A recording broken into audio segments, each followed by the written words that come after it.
Halo, selamat pagi. Kembali lagi bersama aku, Lutfiana Nuriskia. Nah, di sini aku mau sharing-sharing nih terkait dengan laporan keuangan BRI pada tahun 2022. Simak videonya yuk.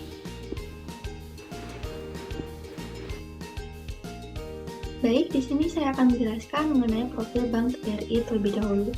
Bank BRI adalah salah satu bank milik pemerintah yang terbesar di Indonesia. Bank BRI didirikan di Purwokerto, Jawa Tengah oleh Raden BI Aryawira Atmaja pada tanggal 16 Desember 1895 dengan visi menjadi the most valuable banking group di Asia Tenggara dan champion of financial inclusion. Misi yaitu memberikan yang terbaik, menyediakan pelayanan yang prima, bekerja dengan optimal dan baik. Seiring dengan perkembangan negeri ini, Bank BRI secara dinamis terus berinovasi untuk memenuhi segala kebutuhan layanan perbankan, sekaligus tetap konsisten dengan tekad menjadi mitra utama bagi masyarakat Indonesia dalam mengembangkan perekonomiannya. Dibutuhkan dengan layanan BRI yang beragam dan tentunya sangat membantu masyarakat mulai dari layanan kartu seperti kartu kredit, debit, dan juga BRI.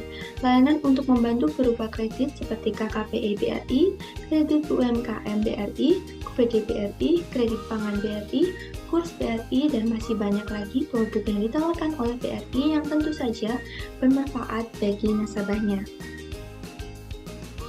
PT BRI yang didirikan sejak tahun 1865 ini didasarkan pada pelayanan pada masyarakat kecil sampai sekarang tetap konsisten, yaitu dengan fokus pemberian fasilitas kredit kepada golongan pengusaha kecil.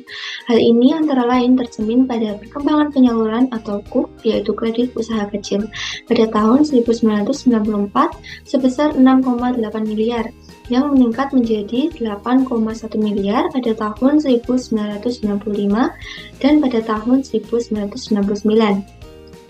Sampai dengan pada bulan September sebesar 20,4 miliar seiring dengan perkembangan dunia perbankan yang semakin pesat, maka sampai saat ini PT BRI mempunyai unit kerja berjumlah 4.477 buah yang terdiri dari 12 kantor wilayah, 12 kantor inspeksi atau SPI, 170 kantor cabang dalam negeri, 145 kantor cabang pembantu, 1 kantor cabang khusus New York Agency, Common Island Agency, dan 1 kantor perwakilan Hong Kong, 40 kantor kas bayar, dan 6 kantor mobil bank, 197 poin dan 3.705 BRI unit, dan 357 pos pelayanan desa. Selanjutnya, penjelasan mengenai penghimpunan dana dari Bank BRI sendiri. Pengertian penghimpunan dana adalah suatu kegiatan usaha yang dilakukan bank untuk mencari dana kepada deposan yang nantinya akan disalurkan kepada pihak kreditur dalam rangka menjalankan fungsinya sebagai intermediasi antara pihak deposan dengan pihak debitur. Dana-dana bank yang digunakan sebagai alat bagi operasional Bank BRI ini bersumber atau berasal dari dana-dana sebagai berikut ini.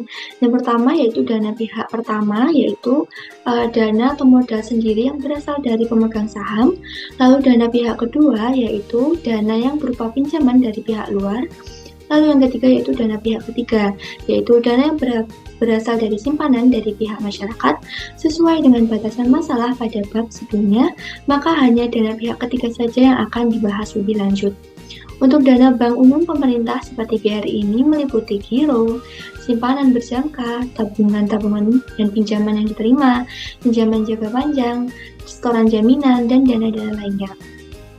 Dana dalam bentuk bank adalah hutang bank kepada masyarakat atau pihak lainnya yang akan dibukukan pada sisi pasifa atau sebelah kanan neraca.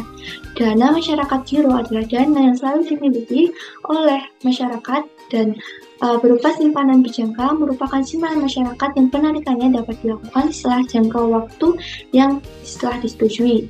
Ada 3 jenis simpanan, yaitu simpanan rekening giro, simpanan tabungan, dan juga simpanan BRI Prima Card atau berupa Simaskot atau simpanan masyarakat perkotaan di BRI unit pelaksana Simaskot yang penyetorannya dapat dilakukan setiap saat dan frekuensi pengambilannya tidak dibatasi sepanjang saldo rekening mencukupi.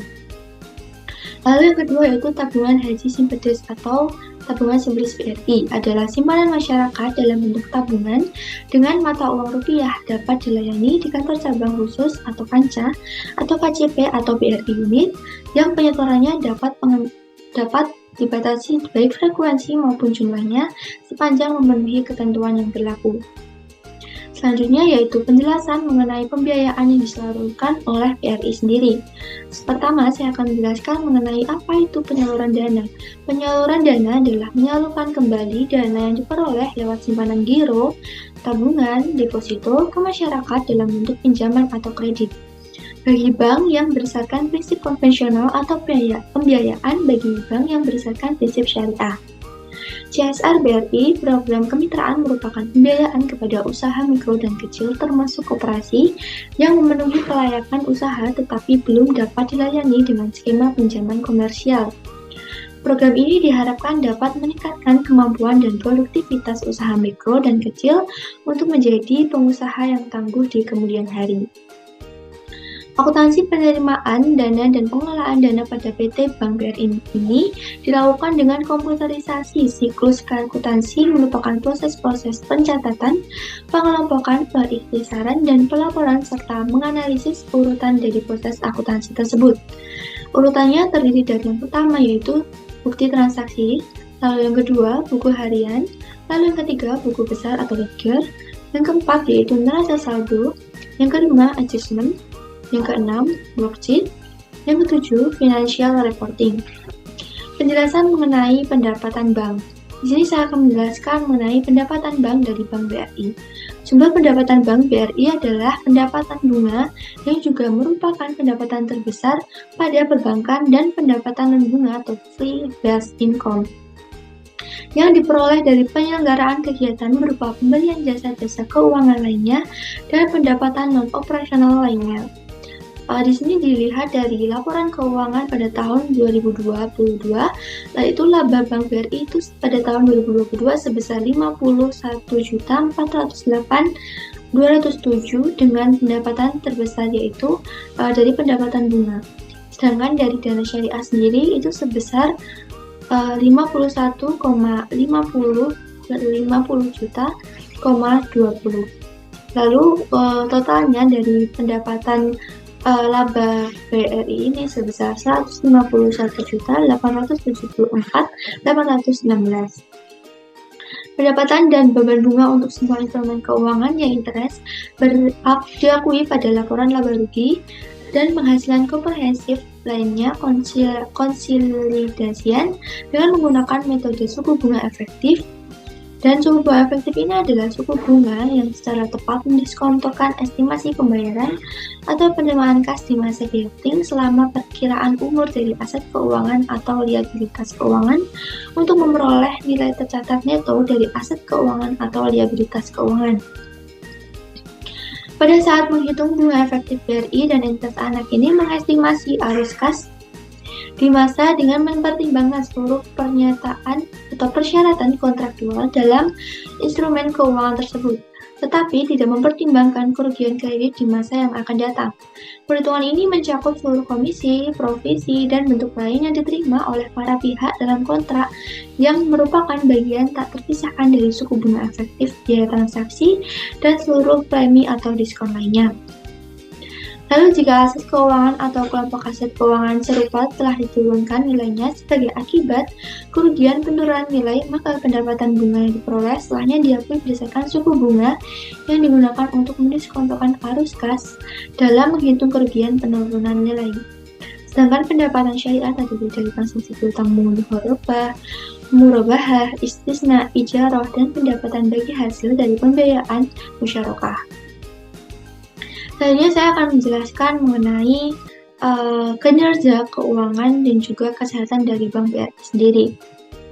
Berdasarkan hasil analisis dan pembahasan tentang kinerja keuangan pada Bank BRI dengan menggunakan rasio keuangan yang perhitungannya berupa CAR atau Capital Adequacy Ratio atau dan juga ROA, Return on Asset, dan juga LDR dengan Loan to Deposit Ratio atau dan juga BOPO belanja operasional terhadap pendapatan operasional dengan berbagai literatur teori dan kajian empiris dari berbagai sumber, maka penulis ini dapat menarik kesimpulan sebagai berikut. Yang pertama yaitu berdasarkan hasil perhitungan analisis rasio TAR, ROA, dan PDR, kinerja keuangan pada BRI ini mengalami kenaikan setelah dari masa pandemi COVID yang terjadi di Indonesia. Hal ini ditunjukkan dari laporan keuangannya pada tahun 2022. Lalu yang kedua, yaitu berdasarkan hasil perhitungan analisis atau BOPO, belanja operasional terhadap pendapatan operasional, mengalami peningkatan setelah terjadi pandemi. Hal ini berarti bank belum mampu mengatasi biaya yang dikeluarkan sehingga kinerja keuangan bank belum mampu dikatakan efisien. Di sini dikarenakan masih adanya masa pemulihan yang dilakukan oleh Bank BRI sendiri. Lalu di sini ada sumber laporan keuangan. Sumber laporan keuangan pada BRI ini berasal dari transaksi-transaksi yang dilakukan oleh Bank BRI dengan nasabahnya dan juga dengan investor dan orang-orang yang berkaitan pada kegiatan BRI itu sendiri, yang terfokus pada unsur-unsur sebagai berikut, yaitu pendapatan, pengeluaran, dan juga laba-rugi. Sekian yang dapat saya sampaikan, kurang lebihnya mohon maaf. Di sini saya menyampaikannya berdasarkan dari website resmi dari BRI dan juga laporan keuangan yang berasal dari website resmi BRI pada tahun 2022. Kurang lebihnya mohon maaf. Wassalamualaikum warahmatullahi wabarakatuh.